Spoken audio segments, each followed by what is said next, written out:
দেশে ব্যবসা বাণিজ্যের প্রসার ও উদ্ভাবনী সক্ষমতা প্রদর্শনের লক্ষ্য নিয়ে পর্দা উঠল ৩০তম ঢাকা আন্তর্জাতিক বাণিজ্য মেলার।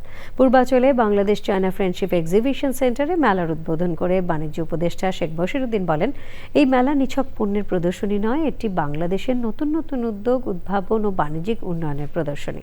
জাকিয়া আক্তার জানাচ্ছেন।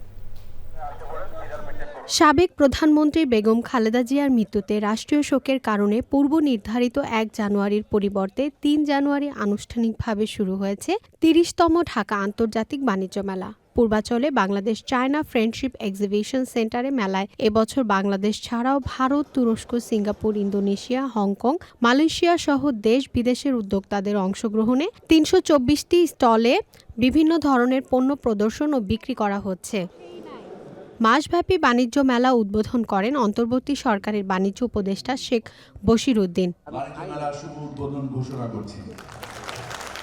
বলেন, বাণিজ্য মেলার মাধ্যমে দেশের ব্র্যান্ড ইমেজ শক্তিশালী হওয়ার পাশাপাশি বহির্বিশ্বেও দেশের সম্পর্কে ইতিবাচক ধারণা তৈরি হয়। এই মেলা বাণিজ্য, শিল্প এবং অর্থনৈতিক উন্নয়নে আমাদের অগ্রগতিকে প্রতিফলিত করে।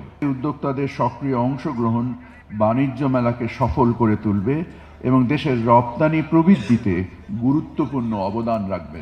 পরে বাণিজ্য উপদেষ্টা বিভিন্ন প্যাভিলিয়নের পাশাপাশি জুলাই শহীদ স্মৃতি ফাউন্ডেশনের প্যাভিলিয়ন ঘুরে দেখেন। উদ্বোধনের পর সাধারণ মানুষের জন্য খুলে দেওয়া হয় আন্তর্জাতিক বাণিজ্য মেলা প্রাঙ্গণ। মেলা চলবে সকাল ৯টা থেকে রাত ৯টা পর্যন্ত। দর্শনার্থীদের জন্য বিআরটিসির বিশেষ বাস সার্ভিসের পাশাপাশি প্রথমবারের মতো যুক্ত হয়েছে Pathao service. Zakia Akter, channel I, Dhaka.